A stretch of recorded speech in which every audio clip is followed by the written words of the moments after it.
Hi guys, I know, I'm back. I been really bad recently at not doing what I'm supposed to be doing, which is, stuff, and I've been letting things distract me, but I'm not going to do that anymore. First thing I want to show you guys is, you ever play Team Fortress 2?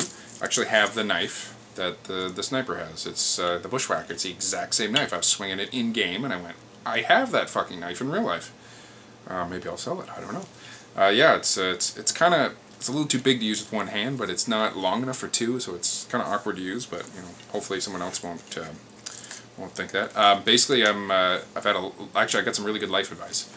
I've made a lot of mistakes in my life, like a lot of mistakes. Sometimes even the same mistake over and over and over and over again. But recently I've had a lot of setbacks, like not being able to find work and having no money, like literally living on a budget where you don't have anything. There's no entertainment budget because you need every dollar for food. Like there was nothing.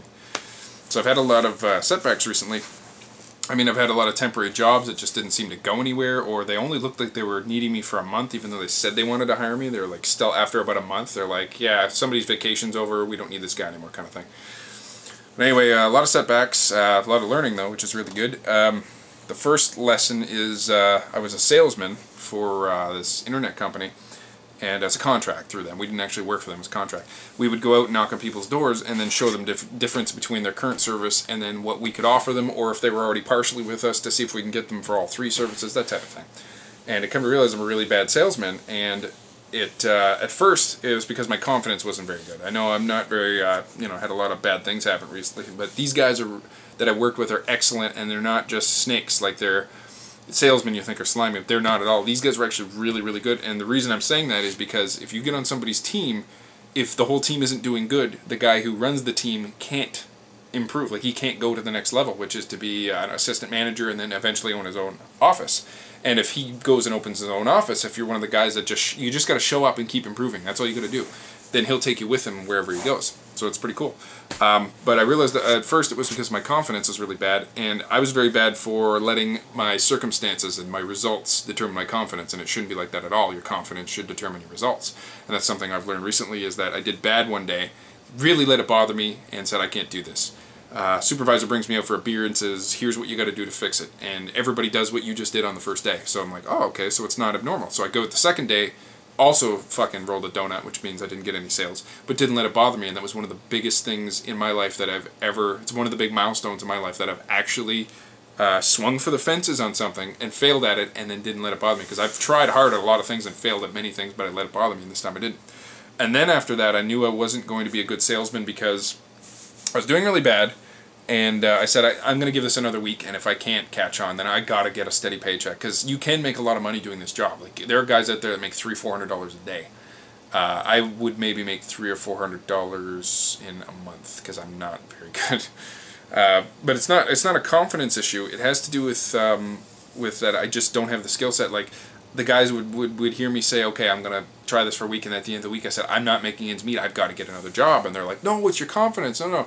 And I had to break it down, like, really far, because they didn't know me that well. I mean, they know I'm a funny guy, I'm a cool guy to have around, I mean, I'm okay. But I know that there's different intelligences, right? Like, you have a book smart, you have a street smart, you have a mechanic smart, you have an airplane smart. There's all these different smarts you can have. I know I have a high IQ, I have a high... I'm well-read, I'm well-spoken, I mean, all that shit, that's great. I'm willing to approve, I'm not afraid to take criticism, all that shit. But at the same time, there is something I'm lacking and, like, really backwards in, if not completely fucked, is the emotional IQ. I know my cousin has Asperger's. He's been diagnosed by a neuropsychologist, and he actually has it, and it's a high-functioning autism. My mom says I'm exactly like him. So to me, emotions have always been weird because, I have no problem with meeting people. I can go out and just talk with people, horse around, everyone thinks I'm the life of the party. I can have deep philosophical discussions, so I can go on both ends of the spectrum. I can be completely retarded and act like Robin Williams, or I can do the deep conversation, take it all seriously.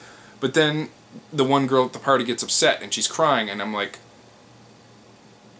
I don't know what to do with her. And like a 6-year-old kid would know what to do with it. He'd grab her and say it's okay, and I'm like, I'm just basically like there as an actual warm physical body, as a living person that she can cry on, that I have no idea how. I can say, well, here's how you solve your problems, but as far as like dealing with emotions, I have no fucking idea, because I have a really narrow range of emotions. I have 3. I have irritation, which comes very easily, where I can get frustrated. Like, say if I hit print on the printer and it doesn't do anything, I go, print again. I, you know, open up Task Manager, I'm trying to figure out what's going on, and I just get more and more pissed off. And then I'll put something down and it'll find a way to fall over, and then I go to get up, my shoes tangle, like, it just gets worse and worse and worse. So I have this huge escalating frustration that can appear out of nowhere and just ruin my whole fucking day. And anger is something that comes very easily. Not towards people, but towards things like that. Like when I put something down and I'm like, I put you down, like there is no way you could possibly do anything but sit there where I just put you, and then it falls over and I just lose my shit. Because then all of a sudden, when I get frustrated, the whole world, like reality undoes itself and everything starts doing things that it shouldn't possibly be able to do. Second emotion is guilt. If I make a joke that's not funny, like haha, everyone gets me going, ha, Jamie, you're funny. All of a sudden I'll say something really, really offensive to somebody, and I'm supposed to be a joke, and they no, you never listen to anything that comes out of my mouth because I'm always joking. Then if I fuck up with somebody, I feel a huge guilt, like the strongest fucking guilt. Like if I had a gun, I would shoot myself in the head right then and there. And the other emotion I feel, which is of course some happiness, but it's really, you know, just minimal. It's like a really low grade kind of just normal happiness. It's like when I'm with girls, I'm affectionate, but I'm not like crazy over the top. I'll give them hugs and kisses. I mean, I like the physical affection, but as far as girls will say, oh, you're like a robot. You're not emotional. You don't cry at movies. You don't, you know, you're not all lovey-dovey. You don't say I love you and all this shit, because I'm not even sure I know what the fucking emotion is. I don't know if I've even ever felt it, because I have such nerfed society. I'd go on societal cues, like when someone is crying, yeah, you're supposed to put your arms out and pat them on the back. I don't know how to deal with them. I'm like, can I help with the problem? I don't know how to deal with you. Like, I go on societal cues. That's the only reason I've survived as long as I have, is because what does society tell me to feel? I'm like, I go back on that. I don't know how to feel myself personally. I have no fucking clue. So, to play poker, to deal with women, or to sell, these three things I am horrible at. Without having an emotional IQ, you cannot do any of these three things. The women problem I fixed, though, because I know I'm terrible at women. This is something I've been chasing women since I was 20, and I've always done really piss poor with women. I'm not going to lie to you. I'm really bad. I have had girlfriends. You know, things have worked out for me once in a while, but most often fucking terrible results. And I said to myself, dating and sex are not that important to me right now, and I really meant it. And all of a sudden, girls are just jumping all over me. It's really crazy. They say you'll get it when you're not looking for it, but I would actually try to, okay, I'm not looking for it, I'm not looking for it. And that just means you are still looking for it. When I actually put it as a second, like not my first priority, but I'm going to move it down the list a couple times, then all of a sudden girls started coming to me, and it's fucking crazy how that works. So yeah, don't lose your attitude is the most important thing I can teach you. The second thing that I've learned recently is to overcome problems. All my life, I've always been telling myself, you know, don't try to do that job. You won't be able to do it. Don't say this to this person. They're going to be bored. Don't, I don't know. There's just all these things I'm always telling myself not to do, not to say, because you won't be good at it. Because you won't, you know, it's like this negative voice that's always telling me they won't want to hear that. They, you know, blah, blah, blah, blah.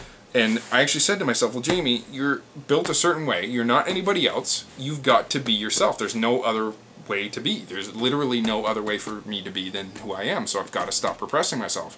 And as soon as I did that, I found a lot of my problems went away, because I finally accepted who I am. You know, like if you're a big, huge farm boy, and you're this big, fucking, manly, tough guy, and you're virile, and you know, you've always been great with women, and you secretly want to be a ballerina, fucking do it. You know, don't hide. If you're, like I said, even if you go the other way, you're a ballerina, and you wanted to weld your whole life, do it. What's the problem? So this is a thing that they say be yourself is very important, but they didn't elaborate very well. Be yourself, like what does that mean? But be yourself literally means accept yourself for all your positives and negatives, and if you can fix someone, do it. But honestly, if you're a person that, okay, you know how you are kind of thing, and you know that you're not good in some areas, and you know you may never improve in some areas, then that's okay too. You know, like everybody's got their ups and downs. So these two things is like never lose your attitude and accept yourself for who you are, and deal with your problems is another thing too. You really got to not turn on your problems. You got to face them, because if you run from them, they get bigger and bigger and bigger. If you turn towards them, they shrink. And something you thought, oh man, to tackle this problem is going to be the hardest fucking thing on the planet. Then you actually just go and tackle it, and you're like, that took 15 minutes to fix. Why was I running from it for a year? Like, I know this stuff sounds really stupid. It's going to sound stupid to some people, but if there's people out there that are like me, that are advanced in some areas and really fucking stupid in other areas, then it is nice to hear, you know? Like, I hope that my 33 years of failure on the planet can contribute to somebody else maybe getting over a problem a little faster than I did, because I'm, you know, borderline retarded. then I think that's a good thing. I'm probably going to do another video, but I just wanted to come on, and I've improved a lot. I mean, I'm growing as a person. I'm trying to work on everything. I'm trying to improve my every fucking situation in my life. I'm trying to get rid of the things that don't help me, like sitting around playing video games all day does not help. It's fucking waste of time. If you don't have anything else to do and you're literally sick and you cannot get out of bed and you want to play video games all day, you know, that's cool. Or if you got a little bit of spare time. But honestly, the amount of time I was spending, not fucking productive. But yeah, I'm going to do another video, and I'll make sure my 2 fans are happy.